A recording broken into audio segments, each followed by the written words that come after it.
Olá, pessoal, tudo bem? É um prazer enorme estar aqui com vocês. Hoje a gente vai ter mais uma aula, né? O capítulo 10 do livro Ação e Reação, do Francisco Cândido Xavier, pelo espírito de André Luiz. E a gente vai ver agora o capítulo Entendimento, capítulo 10. Esta aqui é a primeira parte. Próximo.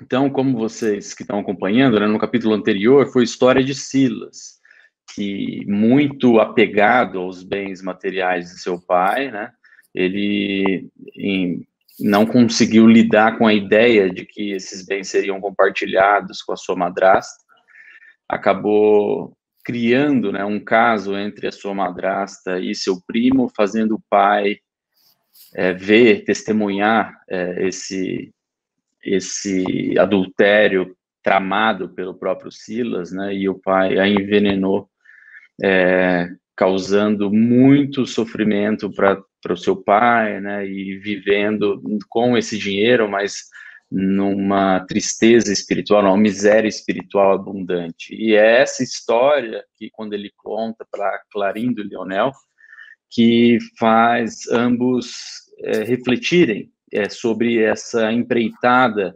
de vingança que eles estão tramando, gerando um complexo de arrependimento por terem contribuído para a morte através da obsessão da esposa do irmão deles, do Luiz.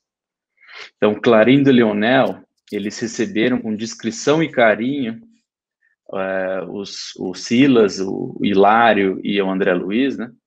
E fitavam o Silas com esse desusado interesse, já adivinhando-se que eles tinham tomado pela confissão do Silas no capítulo anterior, né? E refletido bastante sobre isso. Próximo. Então, os dois, né, que na noite anterior estavam vinculados a essa vingança, né, ao ódio, tomando conta como dois cães de guarda, né, as terras das fazendas que eles que eram deles, não sido roubadas deles, né, quando morte no lago. Eles, só de darem as mãos, né, com Silas, Hilário e André Luiz, eles conseguiram levitar, né, e interessante a gente ver isso como uma transformação muito rápida, né, de um dia para a noite, uma capacidade de você refletir, se sintonizar, isso está à disposição de todos nós, né, muitas vezes a gente fica preso a problemas, a ressentimentos e a uma não aceitação perante algo que aconteceu na nossa vida e que não foi como a gente gostaria, como a gente esperava, né? Mas basta a gente ter, pelo quinhão da nossa vontade, a gente sintonizar nessa mudança vibratória, e eles conseguiram volitar, né? Então, é uma transformação bem interessante e mostra que isso está à disposição de nós. Segundo a segundo, a gente tem essa capacidade de escolher em que atmosfera psíquica a gente vai respirar, se é num ressentimento, numa dor e lamentando por tudo aquilo que não foi como a gente gostaria, ou se a gente vai olhar para frente e parar de olhar no retrovisor da vida, buscando emitir de nossos corações, de nossos centros de forças, os melhores sentimentos, as melhores emoções, aceitando que na vida a gente não controla absolutamente nada, a não ser o que e onde a gente semeia, a direção que a gente mira.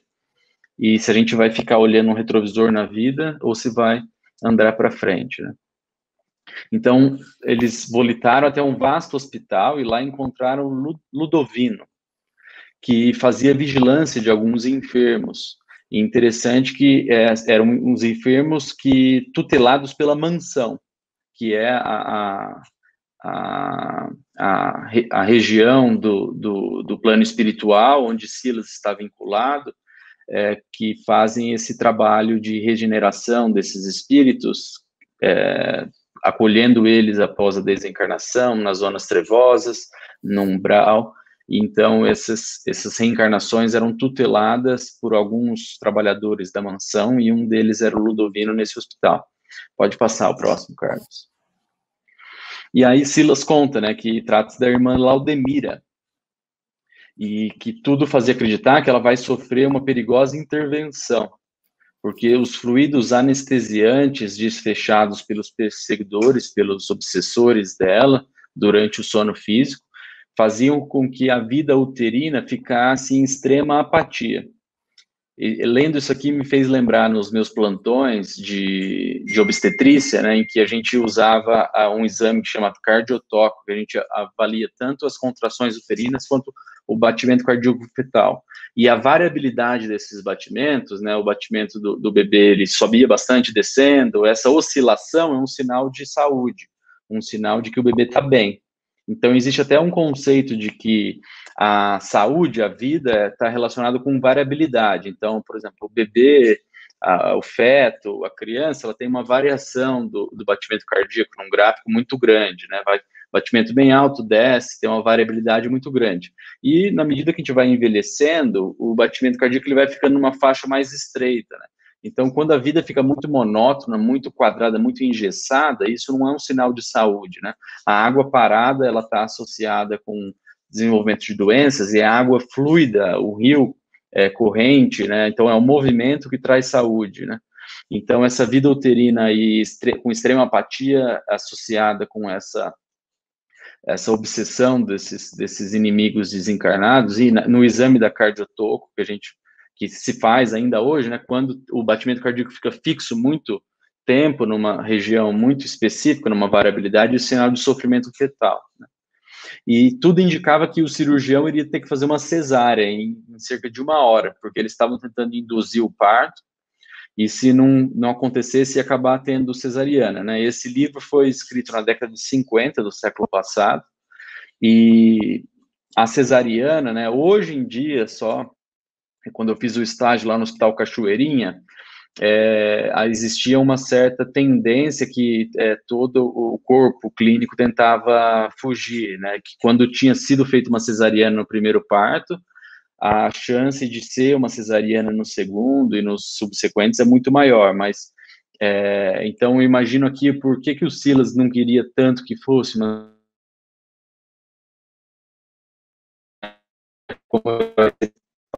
no próximo. Há outros espíritos ainda reencarnatória de Laudemira que tem que reencarnar através dela, e sendo um parto normal, a chance de ter menos complicações nesses partos subsequentes, ainda mais que a gente está falando da década de 50 do século passado, o risco cirúrgico de uma cesariana era muito maior que hoje em dia, né? Por isso que o Silas estava tão preocupado com isso. Pode passar, Carlos. Então, Silas orienta, né, que uma operação dessa espécie, né, a cesariana, ela vai acarretar grandes prejuízos para o futuro, porque o planejamento reencarnatório da Laudemira, ela tem que receber ainda mais 3 filhos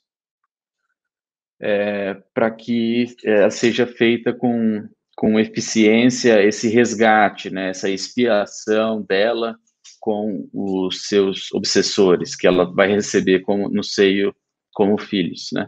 Então ele fala, não temos tempo a perder, pode passar. Então, o Silas fala, de fato, a nossa irmã Laudemira será novamente mãe nos próximos minutos, né? Mas ela está algemada em provas difíceis.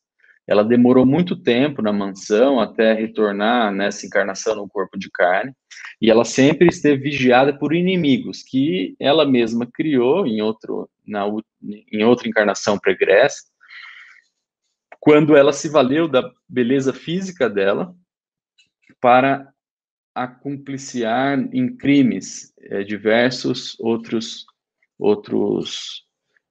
corações. Pode passar, Carlos. Então, ela era uma bela mulher, atuou em decisões políticas que arruinaram a estrada de muita gente.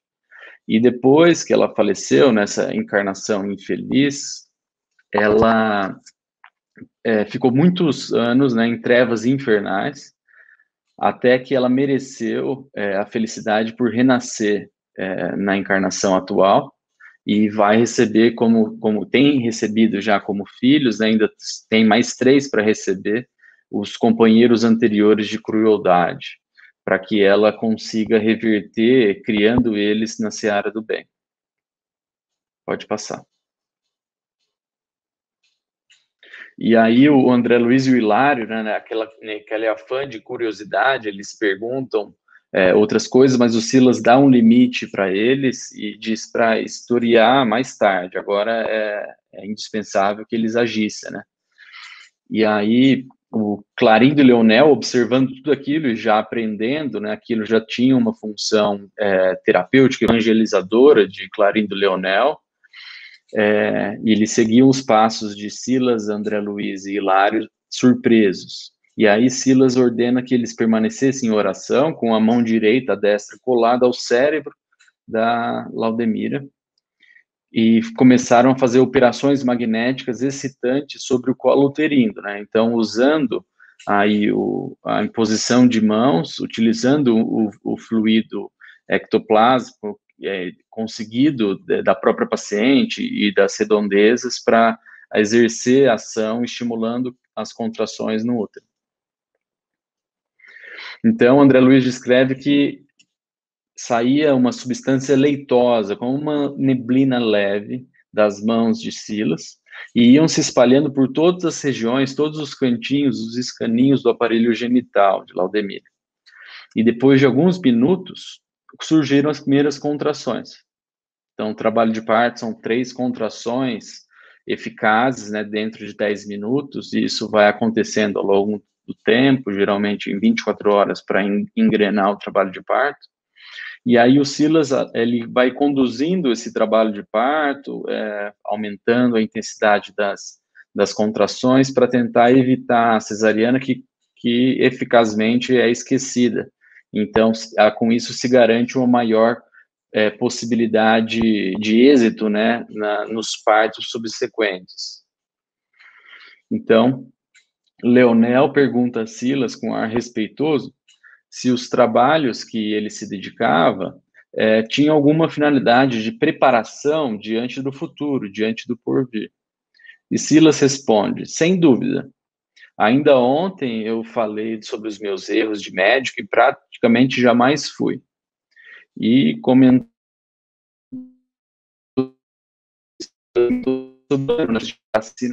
no futuro entre os encarnados.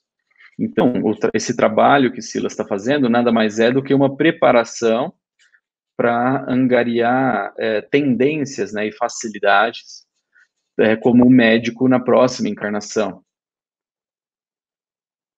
Pode passar, Carlos. E aí Silas explica um pouco melhor, né? Para que eu mereça tal ventura, né? Então, se na última oportunidade eu malbaratei, eu desperdicei a oportunidade de me consagrar à medicina de uma maneira honrosa e de autossacrifício, por amor, eu preciso atuar voluntariamente, auxiliando corações, para que eu mereça tal reconquista, né? Então, esse trabalho nas regiões inferiores, através de um ministério de alívio, ele vai criando, Silas, causas benéficas para os serviços futuros, que virão na próxima encarnação. Aí o Leonel e o Clarindo não entendem muito bem, né? Eles murmuram, causas? Que causas, né? E aí Silas explica, né, que ajudar espontaneamente, além dos deveres mais óbvios, mais imediatos, né, então essa proatividade, esse autossacrifício da gente fazer mais do que, teoricamente, a gente precisa fazer, isso age para a nossa recuperação moral de nós mesmos. E a bênção divina, ela nos permite a gente semear livremente a nosso favor. E era isso que Silas estava aproveitando, essa oportunidade de semear. Então, ele explica assim, que um dia, conforme as dívidas através da história dele, né, que pede o resgate efetivo, ele vai estar novamente entre os encarnados, e para solver as culpas, solver a história de si mesmo, ele vai sofrer obstáculos, ele vai ter momentos de dúvida, de enfermidade, de aflição. E ele tem consciência, ele tem humildade para reconhecer que ele vai precisar de mãos caridosas e amigas que amparem ele espiritualmente quando ele estiver do outro lado da vida, encarnado. Porque isoladamente ninguém consegue vencer, nenhuma empreitada humana, nem qualquer que seja, foi feita só por um único homem, né? Tudo é feito coletivamente.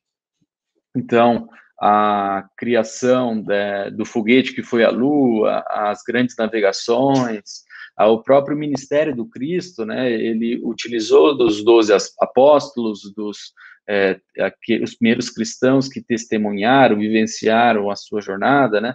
Então, tudo que é valioso, tudo que é belo, nobre e bom, precisa-se de outros corações, ninguém consegue realizar nada sozinho. Todos nós precisamos uns dos outros, e Silas reconhece isso e está atuando em causas a seu benefício através dessa doação, desse trabalho de amor. Pode passar. E André Luiz, né, ele até se emociona nesse momento, ele medita, né, sobre a infinita bondade de Deus, que mesmo nas regiões mais tenebrosas, nas situações mais difíceis que nós pudermos nos encontrar, nós sempre podemos trabalhar pelo incessante engrandecimento do bem, palmilhando, semeando, construindo a nossa própria felicidade futura. E aí Hilário pergunta, né, agora que a cesariana já foi descartada, que está tudo mais calmo, ele queria saber se Silas conhecia Laudemira há muito tempo, que compromissos são esses que ela teve, se esses filhos dela são credores ou devedores dela. Pode passar. Isso. E aí Silas entra nos detalhes, né? Dizem que os grandes débitos de Laudemira, eles evocam a encarnação dela 5 séculos anteriores, que ela tinha uma elevada posição hierárquica na corte aristocrática de Joana II, rainha de Nápoles, no século XV, entre 1414 e 1435. Então, a gente vê aí cerca de 21 anos, né, que não é um tempo muito longo, mas que foram responsáveis por séculos de dores de Laudemira e seus cúmplices.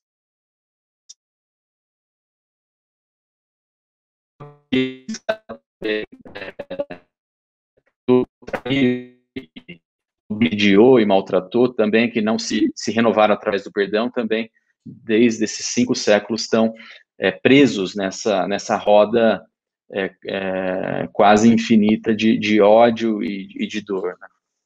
E ela tinha 2 irmãos consanguíneos que se acumpliciaram a ela nesses planos de dominação e de passar por cima dos outros para prevalecer a própria vontade e o próprio poder. Então, ela lubridiou, convenceu os irmãos a matar o seu marido na época. Pode passar, isso. E aí ela se tornou como viúva e dona poderosa de bens consideráveis. E cresceu em prestígio, ela atuou favorecendo o casamento da rainha, que tinha sido viúva de Guilherme, duque da Áustria, com Jaime Bourbon, o conde de La Marche. E aí ela ficou mais poderosa ainda dentro desses 21 anos da rainha de Nápoles, e se associou em aventuras com a soberana, com a rainha, prazeres e dissipações. Ela perturbou muitos lares com traições de homens de bem que estavam casados com mulheres dignas, de condições elevadas. Então, ela fez um estrago muito grande em muitas vidas, né? Então, essa foi a sementeira de dor que ela vem resgatando por ter desprezado o seu próximo, né, só pensado no próprio prazer imediato, destruindo a felicidade e o lar. Então, ela semeou muita discórdia, muitas dores. Pode passar. Então, ela menosprezou essas sagradas oportunidades, porque o poder e a influência, ela pode ser usada para o bem. E além de não ter aproveitado essas oportunidades, ela fez pior, usou essas oportunidades de educação, de beneficência, para cometer crimes, né? Então, ela aproveitou-se da nobreza para se desvairar na irreflexão no crime, e ao desencarnar naquela opulência material, em meados do século XV, ela desceu imediatamente a medonhas profundezas infernais e padeceu os ferozes inimigos espirituais que não perdoaram os delitos e as deserções dela. Pode ir para a próxima. Então, ela sofreu mais de 100 anos consecutivos nas trevas densas. Por 21 anos, ela semeou o ódio, a discórdia, a traição e o assassínio do próprio marido, né? E por mais de 100 anos, ela sofreu nas trevas densas, conservando a mente parada nas ilusões que lhe eram próprias, nas ilusões de que ela tinha o poder, que ela tinha a influência, né? E ela já tinha voltado à carne em outras 4 encarnações, por misericórdia e intercessão de amigos do plano superior. Mas sempre nessas 4 encarnações, em cruciantes problemas expiatórios, em situações muito difíceis, mas ela abraçou novos compromissos, cometeu novos equívocos, né? Mas ela também passou por pavorosos vexames e humilhações por parte de homens sem escrúpulos que asfixiaram os sonhos dela. Pode passar. E o Hilário pergunta, naturalmente, né? Se quando ela se retirava da carne, nessas 4 existências, ela continuava ligada às sombras? E a resposta de Silas é como não, né? É um abismo de longo curso, ninguém emerge de um salto de um momento para outro. Então, esses desajustes interiores, ela não conseguiu sanar de um momento para o outro. Pode passar. E aí, Hilário pergunta, se a situação era assim inalterável, né? Qual que é a utilidade dela ter retomado para a encarnação? Ela não poderia sofrer por sofrer no plano espiritual, por assim dizer? E Silas diz que é razoável que ele tenha essa dúvida, né? Mas que são pagamentos parcelados das dívidas de Laudemira. E que esses momentos dessas 4 reencarnações, que embora nenhuma delas tenha quitado todo o débito de uma única vez, ela foi se reaproximando dos credores reencarnados, daqueles a quem ela havia prejudicado, e foi também se beneficiando do esquecimento temporário dos crimes que ela cometeu, e isso permite que ela consiga ter mais forças para conseguir reverter todo esse processo. E se ela ficasse imantada, quase que demenciada, né, na mente, presa, né, naquelas encarnações, naquela encarnação na corte de Joana, rainha de Nápoles, ela não iria andar para frente, não iria ter progresso.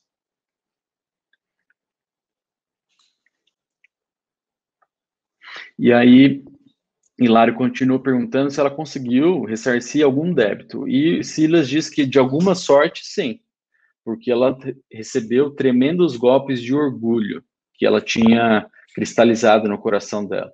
Mas também ela contraiu novas dívidas, porque ela não conseguiu superar aquela aversão instintiva diante de alguns adversários. E, frente a esses novos erros, ela passou a dever mais trabalho e obediência. E ele ilustra o exemplo que uma vez ela chegou a afogar uma criancinha ao redor de 1 ano de idade, tinha mal começando a dar os primeiros passos, apenas para se vingar da ama que ela servia e que a tratava com crueldade. Então, em alguns momentos, ela cometeu novos erros ainda, porque não conseguiu resistir a velha tendência dela, né, de querer se sobrepor à vontade alheia, de não querer ser passada para trás, não ficar por menos, né, que é a voz do próprio orgulho. Então, quando a gente sofre algum tipo de dificuldade, algum tipo de desavença e a gente quer dar o troco, isso é uma tendência egóica cristalizada muito provavelmente de encarnações anteriores, e essa é a grande luta do verdadeiro espírita, de renovar a si mesmo e não se permitir mais agir, respirar e pensar, sentir num padrão de animosidade, de primitivismo animalesco, né? E a gente sempre respirar na seara do Cristo. Pode passar. Então, depois da última encarnação, ela passou alguns períodos nas zonas purgatoriais, e ela tinha algum tipo de vantagem, ela tinha tido algum tipo de aprimoramento, de evolução, mas não com os valores acumulados. Ela não conseguiu criar dentro dela os valores evangélicos. Ela tinha sofrido o que ela, perante os adversários anteriores, o que ela tinha feito eles sofrerem, né? Então, se tornando um pouco menos devedora perante as leis divinas, mas ela não estava conseguindo criar por ela mesma, dentro do próprio coração, as virtudes, que é efetivamente da sombra. E, sempre, embora tenha errado outras vezes, né, rescindido no erro, os nossos benfeitores espirituais, eles nos procuram refrear os nossos desatinos. Ninguém está condenado ao abandono. A gente sempre tem aquela voz ilustrada dentro daquela imagem, né, do anjinho e do diabinho. Então, um pensamento dentro de uma seara de sacrifício e de amor, e outro dentro de uma tendência primitiva da gente sobrepujar os outros perante os nossos próprios interesses, né? E cabe a nós mesmos, ao nosso livre-arbítrio, decidir para onde que a gente vai, quem que a gente vai alimentar, né? Algumas tradições indígenas trazem que o homem ele tem dois lobos dentro de si mesmo, né? Um lobo mau, cruel, perverso, e um lobo bondoso, nobre, e que sobrevive aquele que a gente alimentar. O que a gente evitar dar alimento, ele vai, por inanição, se atrofiando. Então, isso depende de nós mesmos. Todos nós temos essas tendências, temos luz e sombras dentro de nós. E o Criador, ele atende a nós, a criatura, através de outras criaturas, porque tudo pertence a Deus.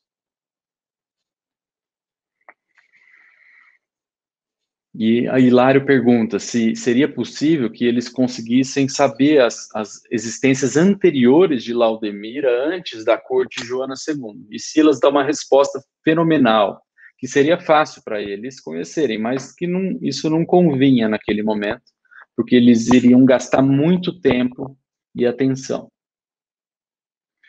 E Hilário não se dá por vencido e continua perguntando, né, se quando ela estava nas regiões inferiores, dentro do último desencarne, se ela conseguia lembrar com nitidez por todas essas provas que ela vem passando desde o século XV. Pode passar. E aí Silas responde, né, que ele está na mansão há 8 lustros, né? Cada lustro são 5 anos. Então ele está trabalhando lá no plano espiritual há 40 anos, depois dessa última encarnação infeliz e com alguns equívocos que ele teve, né? E que ele acompanhou a internação de Laudemira na mansão há 30 anos atrás. E ela tinha desencarnado dentro da última experiência na Terra, com uma terrível demência. Então, ela no plano espiritual, ela estava com uma demência importante e ela foi submetida à hipnose. E os instrutores da mansão não julgaram necessário que se recuassem mais amplamente dentro da hipnose para prestar auxílio a ela. Então, é interessante aqui que eles não alimentam a ideia investigativa da curiosidade per si, eles só vão atrás de informações perante a finalidade dela. Então, é algo que a gente pode sempre refletir, assim, o que eu estou fazendo nesse momento, ele vai ser útil? Ele vai confortar alguém, ele vai enxugar alguma lágrima, ele vai ser de alguma maneira produtivo para algum animal ou algum ser humano. E a gente sempre deve se perguntar sobre essa questão, porque a gente pode estar gastando muito tempo e em atividades e empreitadas que não vão repercutir em nada de construtivo, em nada de útil. Então, é uma lição que ele dá para André Luiz Hilário importante. Pode passar. E Silas continua, né, que Laudemira foi trazida para a encarnação atual, ainda sintonizada com aqueles laços menos dignos, vinculações espirituais negativas, né? E que agora, na encarnação, como Laudemira, tem que receber 5 filhos, que são seus antigos cúmplices nessa queda moral. E o plano é que ela reerga-lhes os sentimentos em direção à luz. Se ela conseguir formar 5 almas na escola do bem, que esses filhos não se compactuem mais dentro da esfera do crime, sim do trabalho honesto, ela vai angariar enorme prêmio diante da lei de amor e de justiça.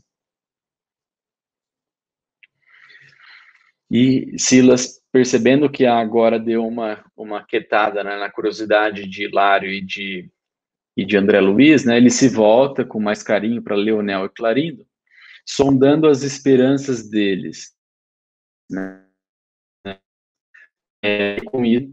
Ele começa dando o próprio exemplo, né, dizendo que os anseios dele, as esperanças, os sonhos, né, dos trabalhos como médico no futuro, e que ele respirava nessa sensação de aproveitar o tempo, que ele não podia perder tempo, que tudo era aprendizado e serviço, para que ele pudesse demandar o plano espiritual com os melhores valores de espírito, e que isso iria ser traduzido, conforme lhe foi ensinado, na próxima encarnação, como uma forma de tendência e de facilidade, o que a gente chama de vocação inata. Então, tudo o que aparece no mundo físico é uma cópia do plano espiritual, né? Uma ideia que vem desde Platão, na ideia do mito da caverna de Platão, em que ele diz que existiam alguns homens que viviam numa caverna e que eles ficavam acorrentados só voltados para a parede da caverna, e eles viam algumas sombras nessa caverna, que nada mais era do que a luz do sol lá de fora e fazendo algumas sombras nessa parede da caverna para o qual eles ficavam olhando, né?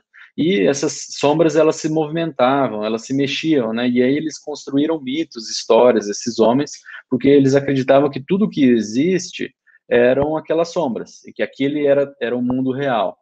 E aí um desses homens, ele consegue se soltar, se desvencilhar, ele sai da caverna e conhece o mundo verdadeiro, com o sol, natureza, rios, pássaros e tudo mais, e ele volta para contar para esses homens que aquela lá é só uma realidade muito parcial, são apenas sombras de uma realidade primeira, que Platão descreve como o mundo das ideias. E quando ele fala isso, os homens lá da caverna se sentem muito ofendidos e matam ele. Então, dentro dessa visão, todas as crianças que a gente vê com uma certa tendência para a área de humanas, exatas, biológicas, as crianças com alguns dons, algumas facilidades, super habilidades, né? Tudo isso não é por um acaso, não é um jogo genético que a medicina ainda materialista tenta explicar mediocremente, né? Tudo isso são consequências de experiências anteriores, porque nada que é bom, belo ou nobre, ela se cria de improviso, da noite para o dia. Então, tudo são criações do próprio espírito que vão cascatear para a matéria, para fazer um imprinting genético nesse novo corpo com essas tendências, né? E é isso que Silas tem ensinado para Clarindo Leonel. Pode passar. E com isso ele quer ouvir tanto de Clarindo e de Leonel quais são as aspirações deles, quais são os sonhos deles, o que eles sonham, quais são as suas vontades, né? Então, ensinando Clarindo e Leonel a sonhar, a desejar, a criar através da mente a nossa realidade futura. Então, é importante que a gente reaprenda a sonhar acordado, que é criar mentalmente, mentalizar a realidade que a gente gostaria, o mundo de regeneração que a gente precisa construir, a gente precisa primeiro criar nas nossas mentes para depois esse mundo se materializar, né? E Clarindo diz, de maneira mais impulsiva e franca, que ele tem um amor muito grande pelo solo, e que o sonho dele é construir uma organização agrícola, né? Uma grande fazenda de produção agrícola. Pode passar. E aí eu pergunto para vocês, como um motivo de reflexão, para a gente finalizar essa primeira parte, né? Qual que é a sua vocação? O que desperta o seu coração? O que faz o seu coração pulsar com mais vontade, afinco e paixão, né? Pode passar.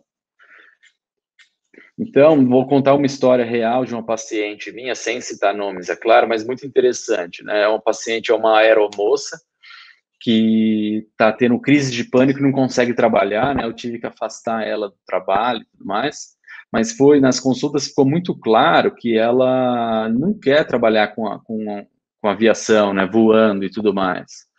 E durante o tratamento ela engravidou, ela está grávida, e ela se cobra muito, ela se culpa muito, ela é muito ansiosa. E agora o que eu vou fazer da vida? Eu vou ter um filho e eu vou querer mudar de carreira.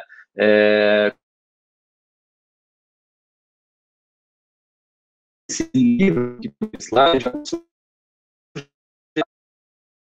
a pessoa a refletir sobre qual que é o valor que ela agrega à sociedade, o que ela gosta de fazer e como fazer isso, né? Inclusive, mesmo se você não for mudar de profissão, ajuda a pessoa a se apropriar de características, de valores que ela agrega ao trabalho, que às vezes ela nem percebe, ela está agindo no concreto. Então, por exemplo, uma tradutora de textos de mestrado, doutorado, de títulos acadêmicos, ela não simplesmente não ajuda a traduzir o texto, ela ajuda a pessoa a conquistar aquele sonho, né, de construir a titulação, de ser um mestre, de ser um doutor, e se traduzir como tradutora de processos de direito, né? Ela não está simplesmente traduzindo por traduzindo, está ajudando os clientes a ganharem a causa. E o instrumento dela é a tradução, mas ela está dentro dessa ajuda, né? E aí, nessa análise com essa minha paciente aeromoça, né, surgiu que ela tem uma habilidade artística muito grande, né? Passa o último, Carlos. Então, ela consegue criar essas mandalas, né? Que mandalas em sânscrito quer dizer círculo, né? Então, ela cria mandalas muito bonitas, ela tem uma questão artística muito, muito bacana, e até quando ela estava no curso de aeromoça, ela fazia algumas pulseiras, alguns utensílios, acessórios pessoais, e que era tão bonito que as outras aeromoças queriam comprar. E como ela não queria vender, né, porque ela queria aquilo só para ela colocava um preço muito caro e ela conseguiu vender uma quantidade muito grande de improviso, assim, né?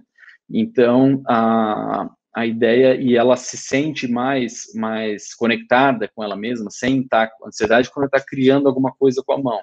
Então, é mais por aí que ela vai se sentir realizada, que ela vai agregar valor na vida das outras pessoas, e que a gente precisa sempre estar refletindo sobre aquilo que faz pulsar o nosso coração, como que a gente quer agregar valor para a sociedade, para as outras pessoas, ser útil, e sempre é tempo da gente se reinventar, se renovar. Fica a reflexão para cada um de vocês. Então, essa foi a primeira parte, foi um prazer enorme, obrigado pela paciência e até a próxima.